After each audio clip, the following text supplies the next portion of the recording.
Well, g'day there and welcome into the Export Beer Garden studio for the Mad Monday podcast, brought to you by the legends at 4 and 20 Pies, the original fan food. Manaia and Izaak with you for your Monday. We're actually recording this on a Monday. I think we've got to start with whose fault is it, Izaak? Great question. Get the pitchforks out, form a mob, get your tiki torch from down at your local Bunnings warehouse and storm the Capitol because someone's head needs to roll. There's a lot of people been claiming responsibility for this, putting their hands up, accepting responsibility for it. But apparently there's a piece of audio that's come to light that could put all the rest of it to shame. Have a listen to this. This might well be the best beginning to a season we have literally ever had. There is something special brewing. So you can say it with real confidence because I reckon this is our year. How much accountability do you think that Mike Hosking needs to take this morning? I think he'd probably be taking upwards of 60% of that. I did see a video of him receiving a Warriors varsity jacket, and it was apparently one of the first ones. They're releasing it later on this year. Go out and buy it if it tickles your fancy. But I didn't think he could look more of a, for lack of better words, Say it. more of a cunt until you see him in a varsity jacket. And I think, Yeah, as if Hosking's ever going to chuck that on and head down to the East Stand. You know what I mean? Look, I put my hand up. I turned my back on who I was this weekend. I'm usually up in the nosebleeds, raining sideways, drenched. I treated myself. I indulged in corporate hospitality, all thanks to our dear friends at Export Ultra, the beer for here. And that's just not who I am. I turned my back on who I was, so I'll accept a little bit of blame for that. What I will say is, if we get the opportunity, we need to take some listeners down to that end because it is right on the try line. And I like to do my gambling at the ground. Yep. And, you know, like when I go to the track and I like to see the look in a horse's eye, the look in a jockey's eye, the body language. I was doing the same thing with the Warriors when they were warming up because the Export Ultra zone is right on the try line. So they warmed up in front of us. I locked eyes with Sam Healy. I thought that's an omen, so I put the house on him. He didn't score. Almost nobody did. But the other thing is, we'll get back to whose fault it is, but sitting at that end, right on the try line, you can hear everything. Like every hit is just meat on meat. You can hear the players talking at certain times. And then for the entire second half, we saw no action at all because it was all down the other end for the Tigers. I did see every time the camera flashed over to the export zone. Geez, were they just inviting every dime piece in Auckland? So there was a group of women of influence sitting right in front of me, or actually sort of beside me. They were filming their faces for the entire 2 hours. I don't think they watched a single part of the game. Aside from, the highlight for them was whenever a try was scored and the boys would like huddle up behind the posts, the girls were then just picking out their favourites from there, like based on, I think quads and calves were the main concerns. Fair play. And if I was ever to feel like an export, it'd be after seeing one of my favourite influencers post up a photo. Yeah. It did make you pretty thirsty in there. Other people accepting blame for the Warriors' loss this weekend, ACC head G Lane, who was commentating the Super Rugby. It was the Highlanders versus Moana Pacifica game at North Harbour Stadium. Now, about 60 minutes into that game, they lost power to one of the light towers. Yes, I saw that. And Joey Wheeler was explaining it to us this morning, that the same power supply also supplied the truck for Sky, so their coverage was running off the same power supply. Now, they've got a backup battery that means that they can broadcast for about 7 or 8 minutes until the power is put back on. But unfortunately, it never got put back on, and so the coverage was dropped. And so they had to basically play that game like it was a club rugby game for the second half. I don't know if the players were aware of that. That's what happens if you go off Glowbug. Glowbug? Yeah. So you pay by the hour. So I don't know, not the best choice to go with.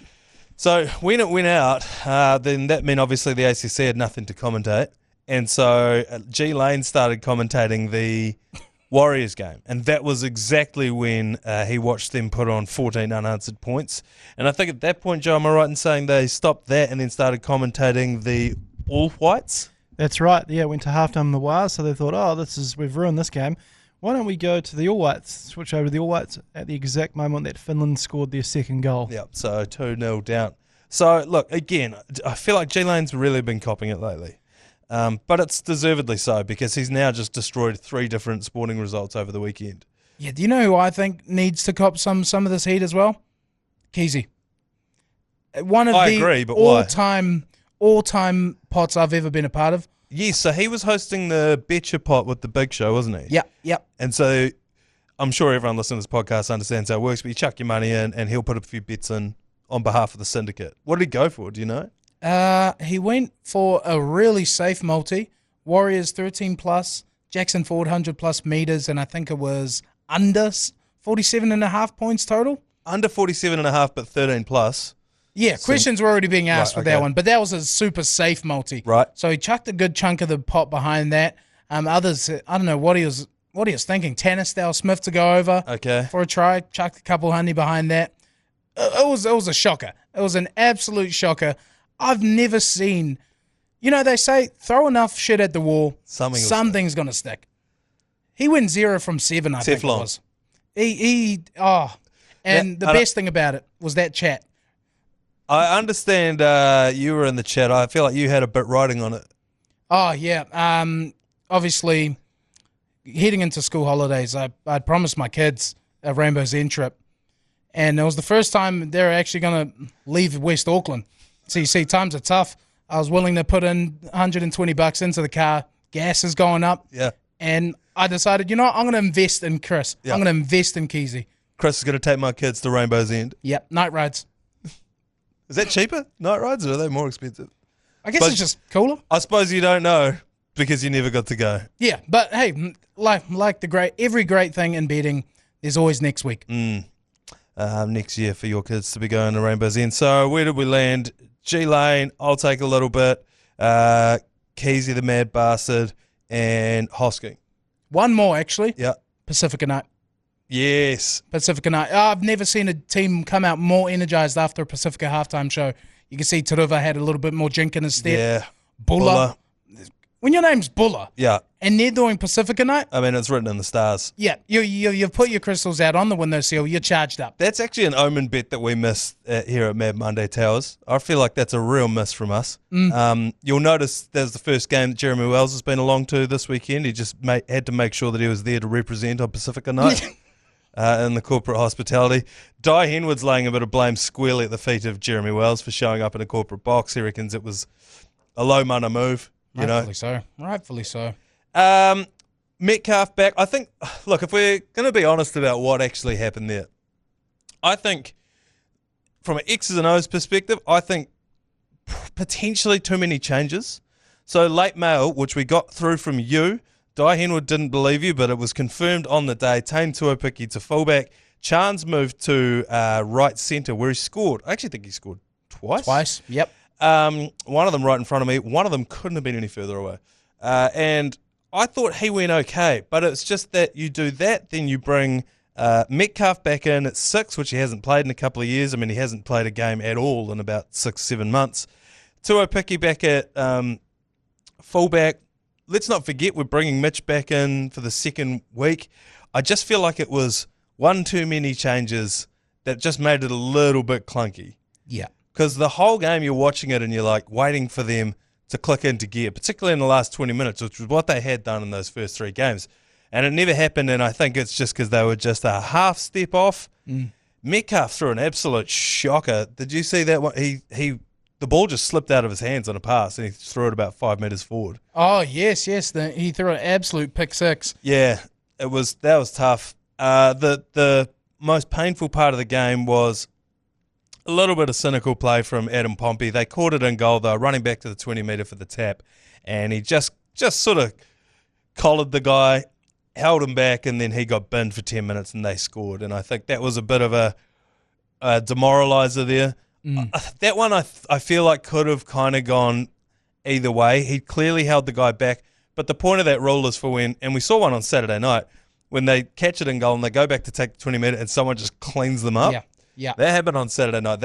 I think it might have been Dylan Lucas for the Knights that got binned for that as well. That was way more egregious than what Pompey did. Still, by the letter of the law, a binning. Did Tane Tuopiki get injured in the second half? I don't know because all of the action was down the far end of the field from me. Because I found that quite an interest. If he didn't get hurt, it was a real interesting move. Like, you've obviously backed him to start. You've pushed Ali Leatoa out of the team. But then to bench him, Leka come back on off the HIA, go to right centre, and push Chance back to the back. I thought that was... I did notice that because Chance was at the back just barking out orders left, right and centre, and I just wonder if maybe it was a bit of... because it was quite brave of Webby to put Taine to a picky back there, and I wonder if maybe it was a defensive yips from him, being like, okay, we need Chance back here to direct traffic a little bit. I don't know. It's interesting. I feel bad for Webby because he's so anti-making changes. He'll never swap players' positions around. You know, how long have we been calling for Taine to come in and play fullback, for Roger to go back there, for this and that, and he never changes anything because his whole thing is continuity. The first time he does, we get towed up by the Tigers. Yeah, and so he'll be reeling. I reckon. I'd say Chance will be back at fullback to start next week. I don't know. It was. I don't think we can put too much into it. I mean, that's just they're third on the table. You know, maybe the Tigers don't suck as much as I think they do. They fucking do. But I don't know. I don't know. So Sharks this weekend. They beat the Raiders and sit 9th on the table. I feel like Webby is going to name, like I said, Chance back at fullback. Everyone else will be there or thereabouts. What'll be interesting to see is, would Chanel Harris-Tavita come back into the starting lineup and move Metcalf to 7? Would he look at that and go... Oh, full reverse back. Would he look at that and go, look, Tanner, we gave it a crack. It's not working with you and Lukey Met. Or would he say... Well, we've decided we're sticking with you, so now we're committed, and we've got to stick with you. I hope not. I hope not, because I think Metcalf at 6 is the play. But I feel like he kind of fell into Tanner Boyd's the 7, so I take the back seat. Yeah. Rather than really owning his side.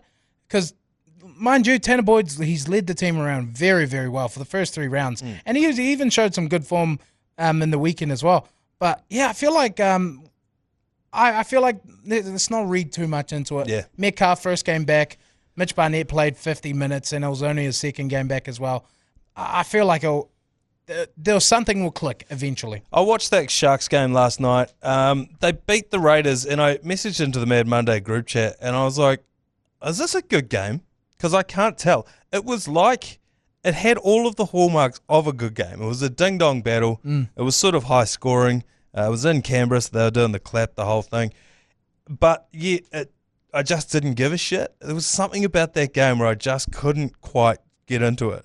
And we beat the Raiders. We actually beat the shit out of the Raiders. They went pretty close with the Sharks just last night. If you're doing a bit of rugby league math, that should mean that we'll give the Sharks a hiding as well. I don't know. I think there was a speed bump. I'm happy to stay the course. I'm going to keep the faith. Yeah, I think we towel the Sharks up this weekend. I think you need to stick the faith, especially with Melbourne next week. Yep, that's a tough ask. Yeah, very tough ask. Playing Melbourne at any time, especially because they're 2 on the trot as well. Yeah, they are starting to look pretty good, and that right side. It's like you just put anyone in a Melbourne Storm jersey, and then they're all of a sudden mean. So Fa'alonga's humming. Who's the second rower they got? Joe Chan. Yeah. I mean, it's like you could just put Izaak in that jersey, and you're going to run over for 3 tries. I think, maybe not 3, 2 potentially. You're in the bag for 1 at least. So yeah, I think that we are going to take the Sharks out. I hate their stadium. I reckon they got the dumbest stadium over there at Shark Park. Yeah, there's random hotels. Yeah, one corner of it's a hotel, then the rest of it looks like a racetrack. There's that part that's like 4 stories up in the air that looks like an earthquake hazard.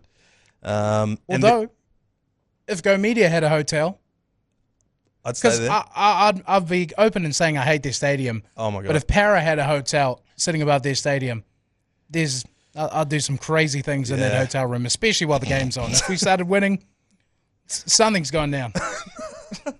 Another kid to miss a Rainbow's entrance. All right, let's take a quick break. I think those Sharks are going to get a hiding this weekend. Take a quick break and have a whip around the NRL. All right, first bit of news out of the NRL that I guess, I don't know if we touched on it last week, but the rumours were flowing. They've been confirmed. Roger Tuivasa-Sheck is going to be leaving, and not just the Warriors. He's leaving the NRL. He's going to Wakefield over in the Super League over in the UK. Does it feel like it's too early for Roger to be leaving the NRL? You don't think he could have got another couple of years? I think so, but I feel like it's a good play for the Warriors to move on from him. Like he'll definitely play. He can start on any team in the NRL, but just blocking young dudes from coming up, especially AKP with the Warriors. And I see the Warriors have been targeting outside backs. Well, they've just signed Will Warbrick from next year as well. Yes. So the writing was on the wall for one of those two wing spots. Matthew Tomoko is apparently in rumours. Apparently Raiders have told him that he can explore his options, making way for Simi Sasangi. And Simi Sasangi was excellent last night. He's a freak. Yeah. He is a freak. So, yeah, I get that. I guess maybe he's looking at it and going, how do I want the rest of my career to play out? You know, he'll go down as a Warriors legend, one of the greatest to ever do it in a Warriors jersey. Obviously got to start with the Roosters, did a stint in rugby union. Maybe he doesn't want footage of him in another jersey. I think as a Warriors fan, I don't want that. You know what I mean? If he went over and played out the last couple of years of his career, you know, for some dog shit club like the Parramatta Eels or something, it would just be heartbreaking to see. In saying that, though, it could be 2-3 years left in the NRL to give him. Yeah. That could be a 5-6 year stint in the Super League. That's a good point. We've seen some below average players go over and be in the running for the Man of Steel. Bevan French, who used to play for the Parramatta Eels, he had speed and nothing else. I think he went back to back. For the Man of Steel. Won the comp. Yeah, you've got David Fafita, the bad twin. Yeah. When he obviously fell out of favour in the NRL, went over to Super League, in the running for Man of Steel. Yeah, it is funny when you, if you ever flick over to one of those games, the first thing you notice is the fields look ridiculous. They all look like Shark Park, to be honest. And then the other one is you're like, oh, fuck that guy. Yeah, he used to play for, oh, that's right, Mason Lenor's getting around over there. So, yeah, I don't know. I guess this is the thing, this is how players' careers progress when you just want them to play for your club forever and you just want Roger back at fullback taking dudes' ankles. But, yeah, he's gone, not just from the Wires, but from the NRL. Panthers pumped the Eels. I mean, I suppose everyone was expecting that. There's probably not too much to... That's crazy. Just this weekend in the NRL, just weekend of upsets. Weekend of upsets. Tigers obviously getting it over the Warriors. The Cowboys getting over the Storm. Yeah. Panthers beating us. And... I think we're done. I think. Oh, you think now the Eels are done? No, I think we're Warriors and the Eels. I just after two shock upset losses in the weekend, I think that's our season done. The Warriors have not had 50 hung on them yet, and won't. 32 is not 50. No, come on, same. Round 150, absolute pumpy. One of the great headlines, or one of the great events from across the weekend, was Phoenix Crossland getting his head turned into a ham sandwich. This is one of the great things about rugby league. I don't know if you've seen the slow-mo replay. I forget who the two players were, but it was a high ball contest. Phoenix Crossland, famously of Kiwis hooker fame, he gets his head in the wrong place and just gets smushed between two asses in a contest for a ball. It breaks his nose. It immediately swells up. He looked like a cartoon character. That French band, Joe, that Heath's a big fan of. Pompliature Atria, or whatever they are. Engine de Putre. Then they're in the polka dots and they play the guitar and the drums. They got these giant, stupid noses on them. They look like Squidward. That's what Phoenix Crossland looked like at the end of that game. You said Kiwis hooker. Did you mean Dan Hooker? Because if the rumours are true, he'd love to be in that spot as well. Dan Hooker? Dan Hooker. Yeah. Delete that. I don't want that. I don't want that in the podcast. He's going to come after us. Yeah. At the other end of the hotness spectrum, Kieran Foran becomes the interim coach of Manly. I mean, did he retire, last year? End of last year? Yeah. And now he's been forced into coaching that team. I mean, Sebo gone after 3 games. He seems to be one of the most fired coaches in the NRL. Poor dude, eh? I don't know how his hairline's hanging on.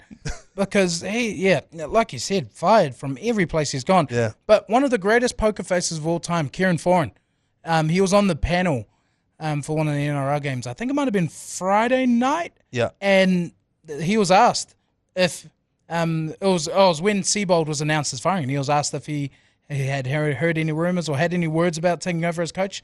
Stone cold. No, I haven't heard anything, mate. I was with him this morning. Yeah. Went through training as usual. Nothing. Yeah, I think it's one of those. I'd like to think it's a no-lose situation because they have been going real bad, the Manly Sea Eagles. But I think if they're quite a proud club, and if they keep going shit, then it could potentially tarnish his reputation there. Yeah. If they turn on him. Because they were booing Daly Cherry Evans, who played 300 and something games for the club, and he comes back in his first appearance for another club, they're booing him. Every time he touched the ball. Every time he touched the ball. I was like, what more could a guy have given to your club? And then if the same thing happens to Kieran Foran, come back over to New Zealand, Kes. I don't think anyone's ever called him that before. Are we saying that it's like... Are we thinking that's the fall-off of Tom Turbo? Because he has played lights out. Tommy Turbo and Cooler have played lights out in every game this year, and they haven't been getting the results. Whereas if you look back 2-3 years ago, if Tommy was on the field, he has a lights out game, they're winning. They win, yeah. I don't know. They have really sucked. It's probably an effort thing. It's a vibe thing. Who knows what was going on with the coach? You would have to hope that now that they've gotten rid of him, at least there'd be a bit of a vibe around the club. Because they got players all over. I mean, they've basically got more or less the same team as last year, except for an aging Daly Cherry Evans, who's been replaced by Fogarty, who could at least give you 80-90% of what Daly Cherry Evans did. So, I don't know. Hopefully they turn it around, but not better than the Warriors. Jamayne Isaako is heading to the Storm. This is a good signing for them. They can't keep getting away with it. Does the salary cap even apply anymore? Yeah, that's such bullshit. It was almost like same ringings as David Nofaluma a couple of years ago. From the Tigers. Yeah. Fell out of favour with the Tigers. Who picks him up for the Storm? The for Storm. the run home. Yeah, for the run home. Yeah, especially. And then obviously losing Will Warbrick. Nick Meaney, I believe, is off to Perth? Right. Potentially. So getting a goal kicker as well as a test winger is a great deal for the Storm. And yeah, well, that's just plus the points that I hate. It feels like the NRL going, right, here's a bone because the whole Lomax, debacle. They wanted Lomax and they didn't get him. He's gone over to play for the Western Weakness, and now they're like, okay, here, have Isaako, and we won't have a look at your salary cap. Yeah. But the long and short of all of that means we get Will Warbrick, so that's all good. Our TAB hunch this week is for the Warriors to win at Shark Park, but we are tempering ourselves just a little bit. I think 13 plus is probably going to be out of the arsenal for the rest of the season. I think that one hurt too much and too many people were on it. So we're going 1 to 12, and that's paying $3.45. I think that's good eating. So if you follow that one in, Izaak, maybe your kids can go to the night rides at Rainbow's End. Yes. Take a quick break, come back, talk a bit of Supercoach. All right, how did you go in Supercoach over the weekend, Izaak? I went absolutely great. You did? It's looking like one of those seasons. Like, I had a chat with Joe maybe a couple of weeks ago. Joe Chan. Joe Chan and Joe Jury. And I told him, what are we sorting out for the prize for whoever takes out first overall? Because I said, to be honest, leave it with me. I don't think we're going to need a prize this year. I think I'm taking it home. Where are you sitting at the moment? Let me just pull that up. Because I'm scrolling through and I can't see your name. So it hasn't updated, you see, but I had one of the biggest rounds in our league. I scored 1,398. Damn. And I think that'll bump me up to maybe just sitting shy of the 30s. And, oh, man, if there's one thing about me, I'm a closer. I'm a finisher. So if I'm doing this good at the start of the season. Oh, you shudder to think, don't you? Really? 100%. Will Warbrick, 135. Yeah. Mark Nwanga, 108. Had Karaz, 86. My guns went boom. Yeah. And that's you why. need that. Now, did you drop Payne Haas last week? No. You bastard. So you had a massive week and you managed to keep hold of all of your guns. Oh, absolutely. Because I panic sold him. I know we're early on in the season. I'm scoring 1,000, I'm scoring 1,100, and that's not getting it done this year. Who'd you bring in? Well, stupidly, it was basically tossing up between Paseka and Jackson Ford. And I went all in on Heartbreak. I bet significantly. Like, I was financially invested on the Warriors winning. Emotionally, I was at the ground. And I also brought Jackson Ford into my Supercoach team. Jeez. It cleared up a bit of cash for me, so I was able to bring Joe Chan in as well, who only scored 57, but he's going to make a bit of cash. And I've got 200K in the bank. So I am looking to move Moses for Cleary. I'm thinking, but this is the thing. If you held on to Payne Haas, congratulations to you, because the fact that I dropped him means he'll be back this week. Yeah. And I already find myself in this position where I'm at the bottom of the table in our league, and I'm already chasing cash and stars. I do think you should bring in Cleary, guaranteed, whether it's now or after Origin. But, and this might be biased, so take it with a grain of salt, Mitch Moses loves his Tigers matchup. Easter Monday, Mitch Moses bringing home the Easter eggs.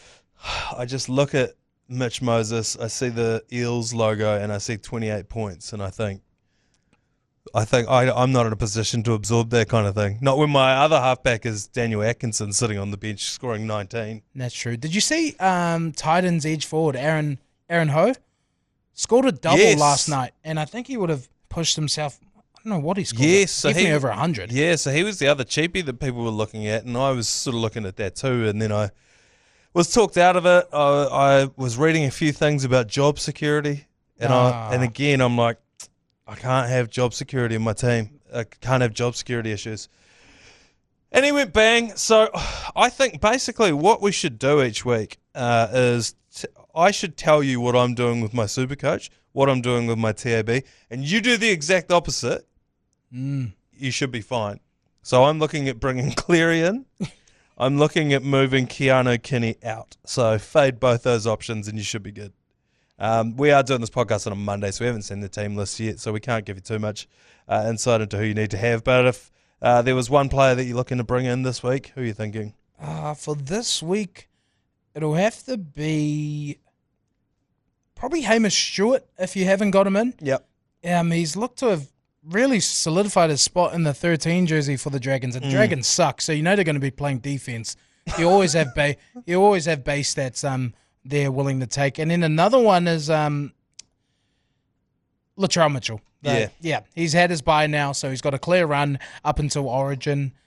So if you're looking for a strike player, and I believe Rabbit's gone a bit of a softer draw after this week. I think so, but I mean, you would have said that about the Warriors going into last weekend, and evidently there's no such thing as a soft draw in the National Rugby League. All right, that'll do us for this week. Thanks very much for joining us. Enjoy your weekend. Enjoy Easter.